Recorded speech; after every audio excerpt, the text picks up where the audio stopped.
Assalamualaikum dan salam sejahtera.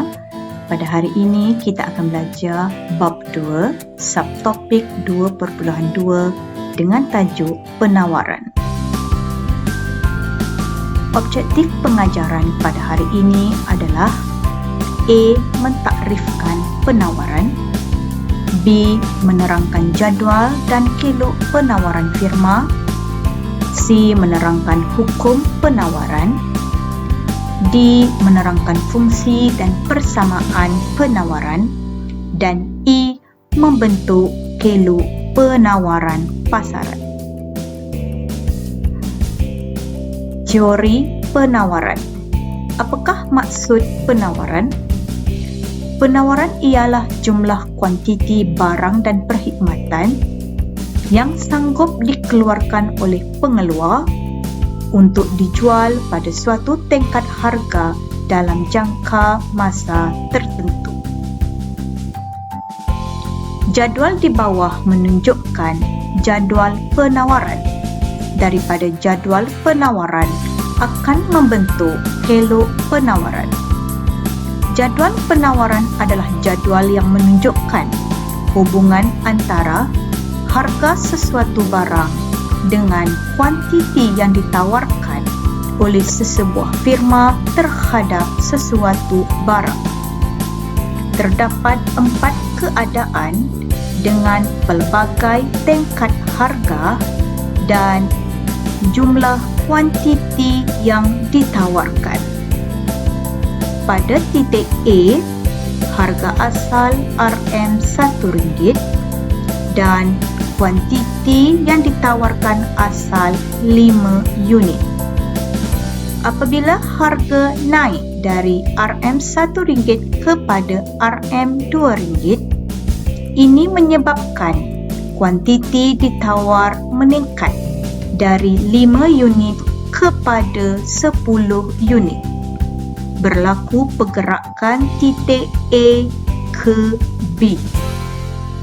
Apabila harga naik dari RM2 kepada RM3, ini menyebabkan kuantiti ditawar juga naik dari 10 unit kepada 15 unit.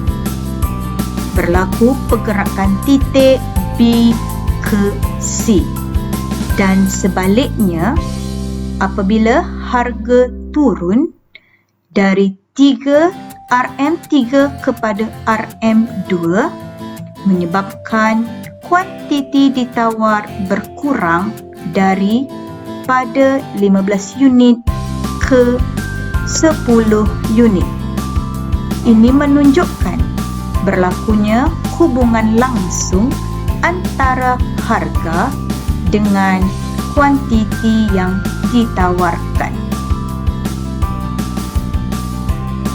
Berdasarkan jadual tersebut menunjukkan hubungan positif antara harga sesuatu barang dengan kuantiti barang yang ditawarkan.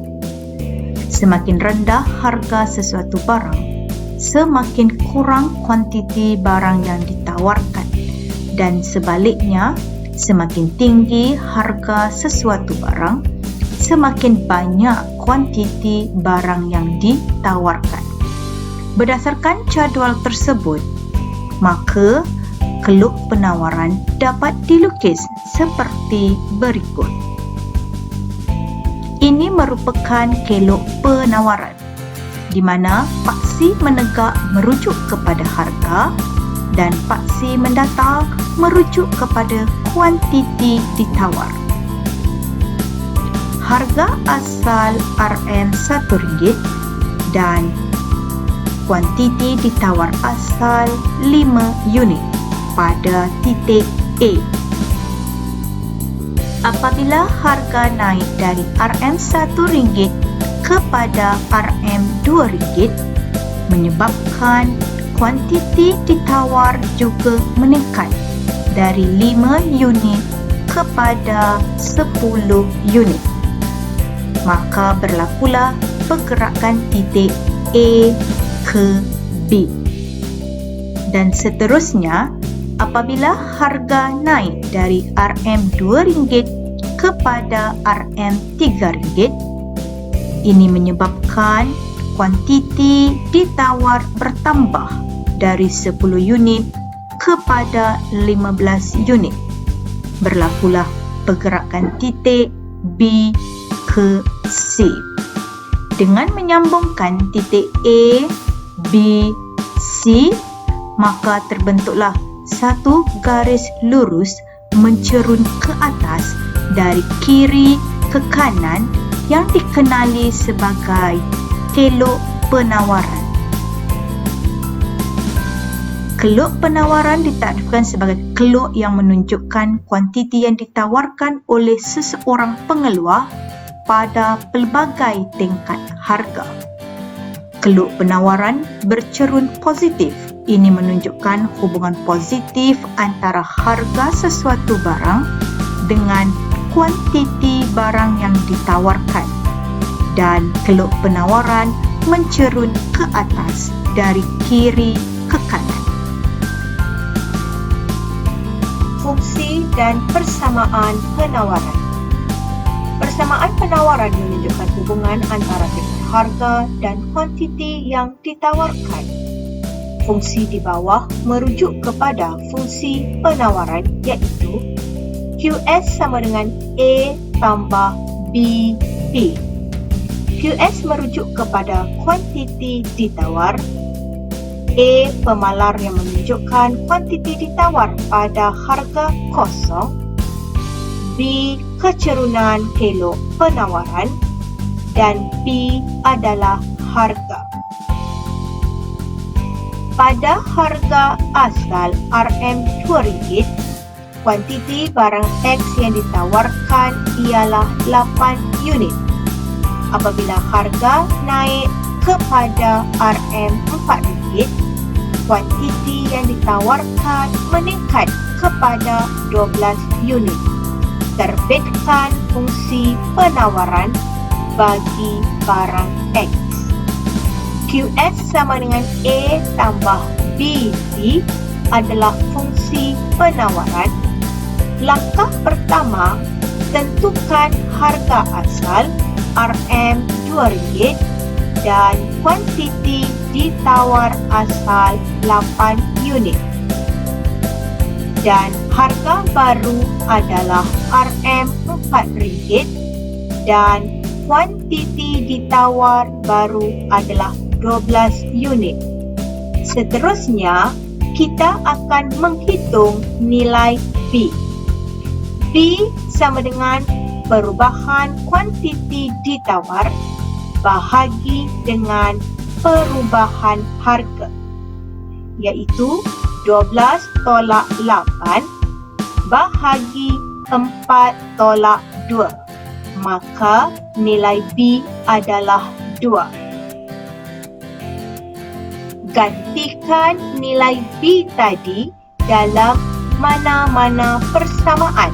Katakanlah persamaan asal pada harga RM2 dan kuantiti asal 8 unit. QS sama dengan A tambah B.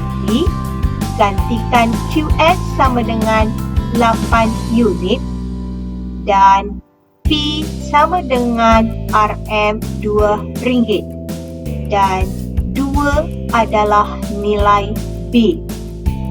Maka kita akan dapat menghitung nilai A sama dengan 4.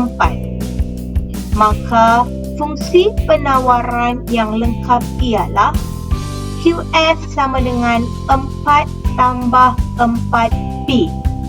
Inilah yang menunjukkan hubungan antara harga dengan kuantiti ditawar.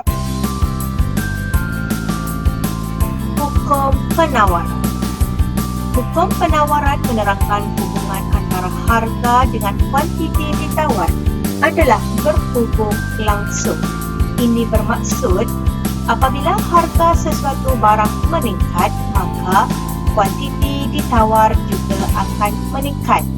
Dan apabila harga sesuatu barang jatuh, maka kuantiti ditawar juga akan jatuh dengan andaian ceteris paribus.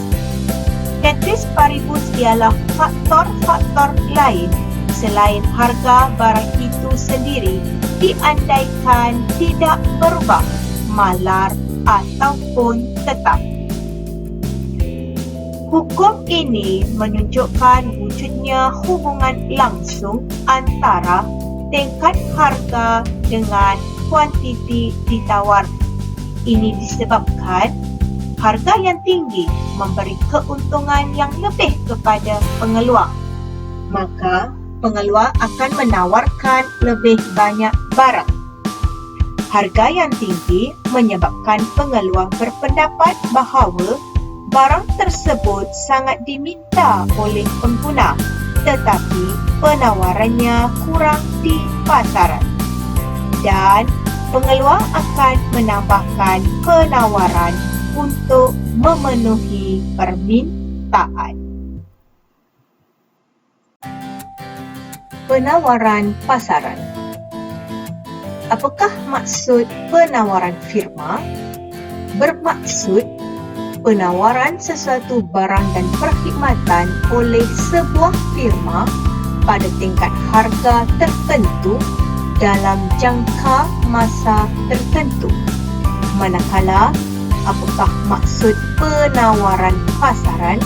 Bermaksud penawaran semua firma dalam pasaran yang dicampurkan pada tingkat harga tertentu dalam jangka masa tertentu.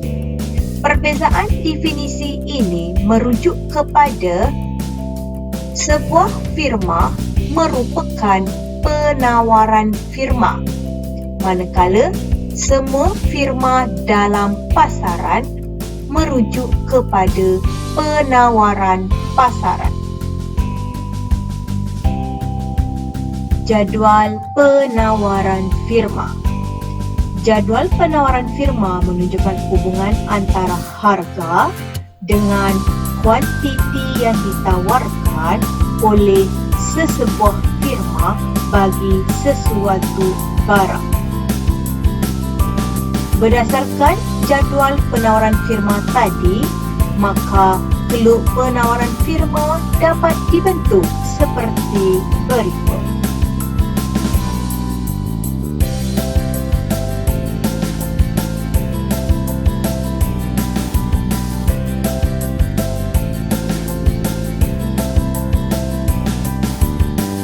Kelok penawaran pasaran.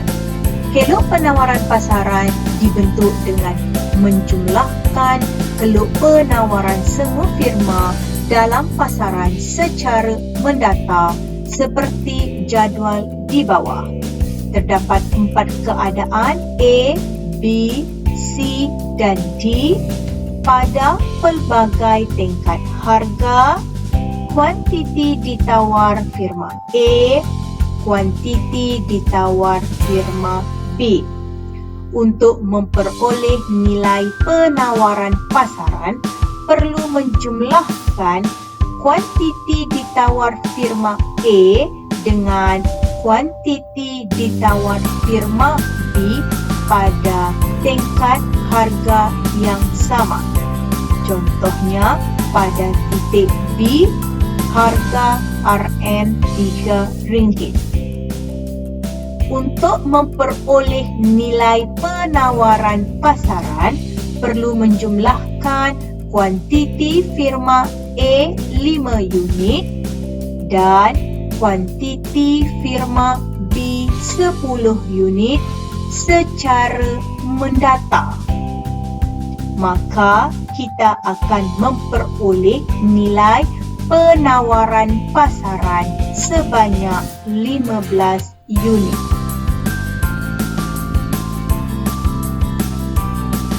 Ini merupakan kelok penawaran firma dan juga pasaran. Ini merupakan kelok penawaran firma A, kelok penawaran firma B dan kelok penawaran pasaran. Setelah kita menjumlahkan kuantiti ditawar firma A dengan kuantiti ditawar firma B secara mendata, maka kita akan memperoleh nilai penawaran pasaran sebanyak 15 unit. Kelok penawaran pasaran adalah lebih landai berbanding kelok penawaran firma B dan kelok penawaran firma A yang sedikit jurang.